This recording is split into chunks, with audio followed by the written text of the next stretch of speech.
Je vais vous faire une petite présentation de MakeCode Arcade. Donc, dans votre moteur de recherche, vous écrivez MakeCode, M-A-K-E-C-O-D-E, et plus loin, Arcade. Vous cliquez sur le premier lien. Alors, qu'est-ce que MakeCode Arcade? Eh bien, c'est une application en ligne qui est gratuite, qui ne nécessite pas forcément de connexion, même si on peut se connecter. Et ça permet de créer des petits jeux vidéo simples, style rétro. Alors la programmation, elle se fait par bloc. Vous avez différents tutos, des petits exemples de jeux. Et ensuite, il est tout à fait possible de télécharger ce petit jeu dans une petite console spéciale. En fait, il y a plusieurs modèles, donc nous verrons ça plus tard, pour pouvoir donc y jouer comme sur une vraie console de jeux vidéo. Alors nous allons suivre dans cette première vidéo un tuto. Je partirai donc de ce tuto pour ensuite vous montrer comment améliorer le jeu. Alors, le tuto de base, hein, c'est Chase the Pizza. Donc c'est celui-ci que nous allons utiliser. Donc je clique dessus et je vais cliquer sur bloc démarrer le tutoriel. Donc il faut savoir qu'on peut programmer aussi en JavaScript et en Python. D'ailleurs, lorsqu'on crée le jeu, par exemple en bloc, eh bien, on peut ensuite basculer en JavaScript ou en Python pour voir ce que ça donne dans ces langages de programmation. Donc je clique sur bloc, démarrer le tutoriel. Donc là, on nous fait une petite présentation du jeu qui va être réalisé. Je clique sur OK. Voilà. Alors, donc, dans les tutos, nous avons ici la partie qui nous indique ce que nous devons faire. Là, nous avons les différentes catégories où nous allons trouver les blocs. Alors, dans les tutos, tous les blocs ne sont pas disponibles, mais seulement ceux qui sont concernés par le tuto. Et nous plaçons donc nos blocs ici, dans cet espace, et nous pouvons voir les résultats sur cette petite console de jeu. Donc, il y a l'écran, la croix directionnelle et deux boutons d'action. Alors là, on nous dit d'abord d'aller dans Scène. Donc, je vais cliquer sur Scène et de prendre le bloc qui permet de définir la couleur d'arrière-plan. De prendre ce bloc et de le mettre dans On Start, donc en français au démarrage. Donc je prends le bloc et je le mets ici. Alors ensuite, on peut choisir notre couleur d'arrière-plan.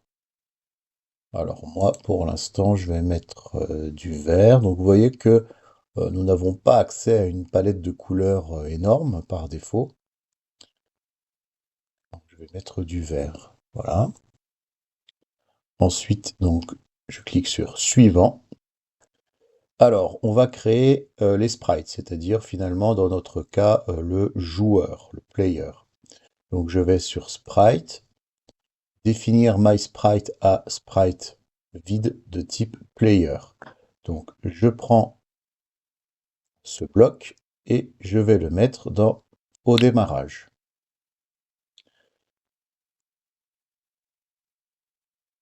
Alors là, on nous explique ce que c'est qu'un sprite.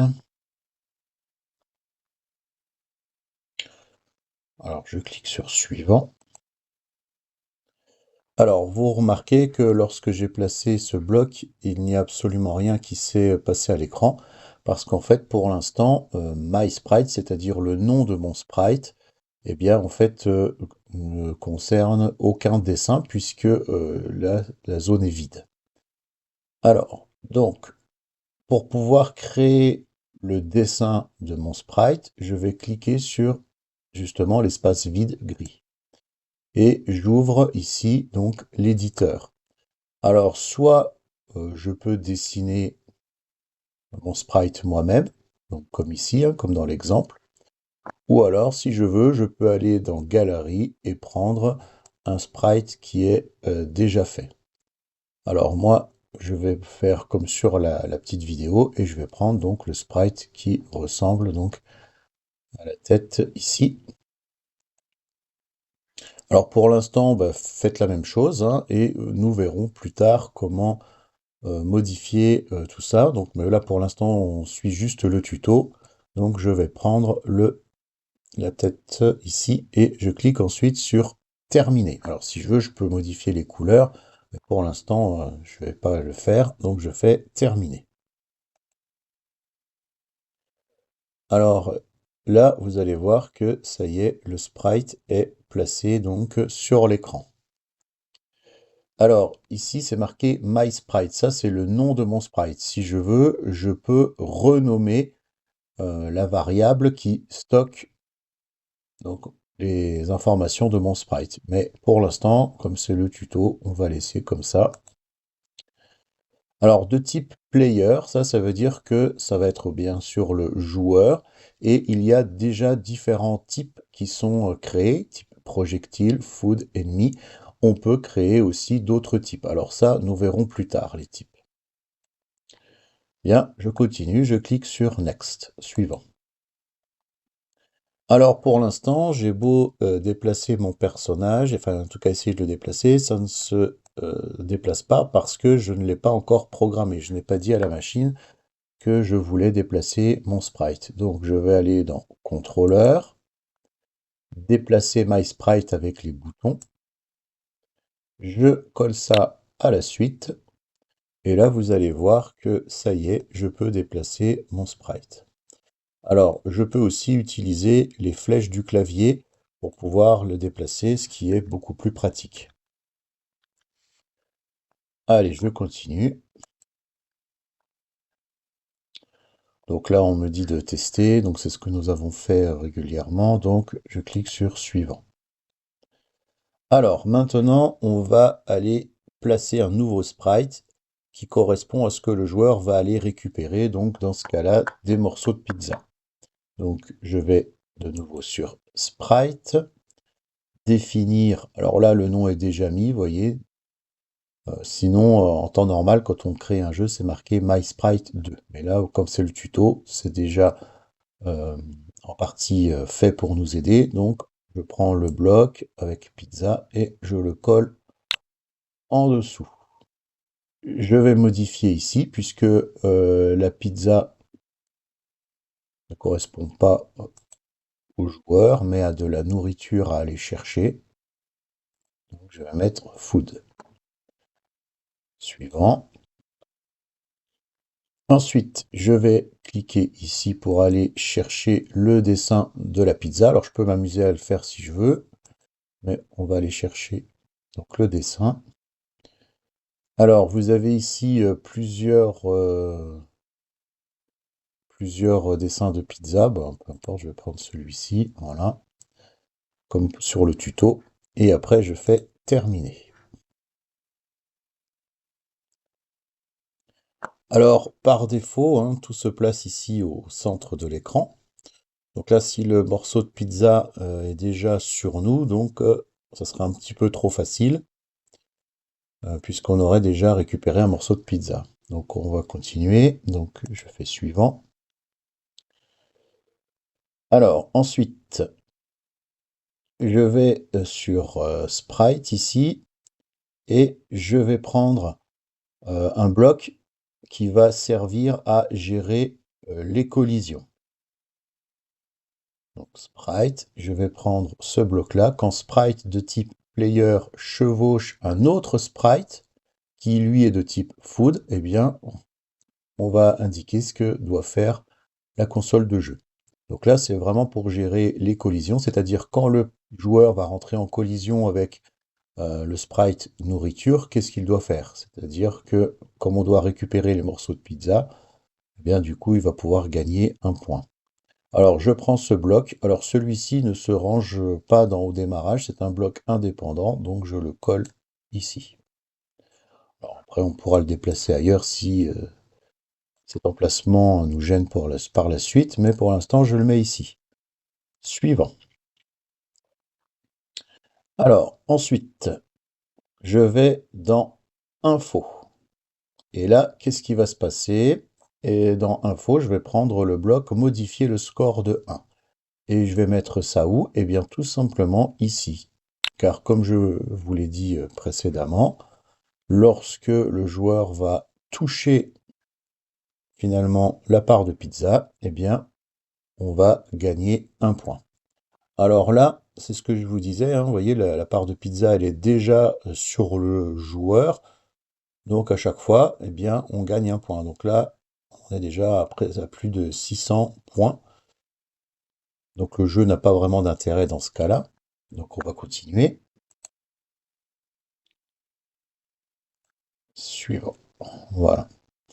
Ah, alors là, on va justement passer au placement de la pizza et il faut que la pizza soit placée de manière aléatoire sur l'écran. Donc c'est ce que nous allons faire maintenant. Donc on va sur Sprite, toujours. Définir la position de pizza à X, choisir aléatoirement. Alors là c'est pareil, hein. Là le bloc est déjà tout fait, donc c'est bien pour le tuto. Mais en règle générale, ce bloc-là n'est pas déjà fait, c'est à nous de le construire lorsqu'on part vraiment de zéro. Donc là, je prends ce bloc, on va le placer à la fin, là, pour que quand le joueur récupère la pizza, eh bien, on puisse gagner un point. Et ensuite, ce morceau de pizza va apparaître ailleurs pour aller en récupérer donc une deuxième part ailleurs au hasard. Donc, qu'est-ce qui s'est passé ici? Donc, je définis la position de mon sprite pizza à X. Alors, X, c'est l'axe horizontal.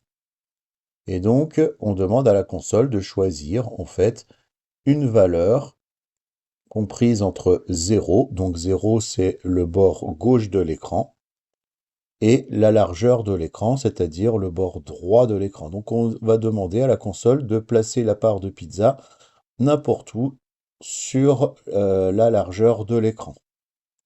Et on fait pareil avec l'axe Y, ici. Donc on va lui demander de choisir une valeur entre 0, donc 0 c'est ici, et la hauteur de l'écran, donc ici. Donc finalement, on lui demande de choisir des coordonnées au hasard, compris dans l'écran. Alors, on va ensuite placer, donc on va aller dans Info et on va mettre un compteur, finalement un compteur de temps, pour pouvoir récupérer un maximum de parts de pizza dans un temps défini. Donc je vais dans Info, démarrer le compte à rebours, et je vais placer ça à la suite de mon bloc ici. Voilà. Suivant. Voilà, donc là, j'ai finalement 3 secondes pour récupérer à chaque fois mes parts de pizza. Et je clique sur Terminer. Ensuite, donc là, on nous demande si on veut partager notre projet. Donc là, c'est pas la peine vu que c'est le tuto, hein. Donc je vais cliquer ici. Mais si on veut, si on fait un jeu plutôt sympa, original, on peut le partager à la communauté. Donc là, je clique tout simplement sur la croix.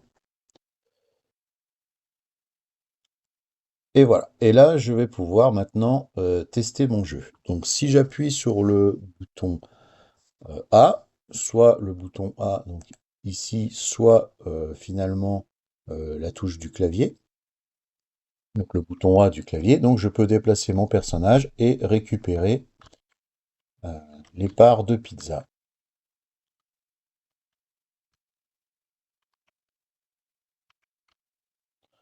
Voilà, bon, etc. Alors, je peux, si je veux, mettre en plein écran, ici, voilà, pour pouvoir tester mon jeu.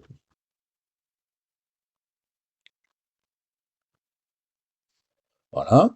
Alors, là, on a fini le tuto, hein. Donc, nous, on va partir de ce jeu, là, de cette base, pour pouvoir l'améliorer et rendre le jeu encore un peu plus intéressant. Il y a des petites choses qui ne vont pas, hein, comme par exemple au début du jeu, la part de pizza elle est déjà sur nous, donc on gagne déjà un point. Et puis on va aussi mettre un ennemi qui va venir nous empêcher de récupérer ces fameuses parts de pizza. Donc on verra ça dans une prochaine vidéo. Je termine en indiquant que si je le souhaite, donc je peux télécharger mon jeu dans une petite console dédiée. Donc je clique sur les trois petits points, choisir le matériel. Et donc il y a par exemple un Meobit. Donc cette console, la particularité, c'est qu'elle a aussi, pour ceux qui connaissent, des connecteurs pour les cartes microbit pour pouvoir piloter différents accessoires, des moteurs par exemple, etc. Donc ça, c'est plutôt sympa. Ensuite, on a donc d'autres types de consoles, hein, la Game Go par exemple. Donc là aussi, vous avez vu, on peut interfacer des choses. Donc là, c'est des morceaux de Lego en fait. Voilà. Et alors celle-ci aussi, on peut interfacer des moteurs, des capteurs. L'écran peut se retourner. Et je crois qu'il y a un émulateur NES pour pouvoir jouer aux jeux NES aussi. Voilà. L'avantage de certaines consoles, alors je sais plus lesquelles, je crois celle-ci, on peut stocker plusieurs jeux, alors que par exemple celle-là, on ne peut stocker, je crois, qu'un seul jeu dans sa mémoire. Voilà, sinon on peut aussi, si on le souhaite, créer une petite borne d'arcade. Alors, je ne sais plus où c'est, enfin vous regarderez, hein, si vous cliquez sur en savoir plus, eh bien, donc on a des infos sur le matériel en question. Donc par exemple, si vous avez la Game Go, vous cliquez dessus, voilà. Et après, donc vous branchez votre console à votre ordinateur, vous n'avez plus qu'à cliquer sur télécharger et ça se télécharge donc dans votre console de jeu. Voilà. Eh bien, donc dans une prochaine vidéo, nous verrons comment améliorer ce jeu.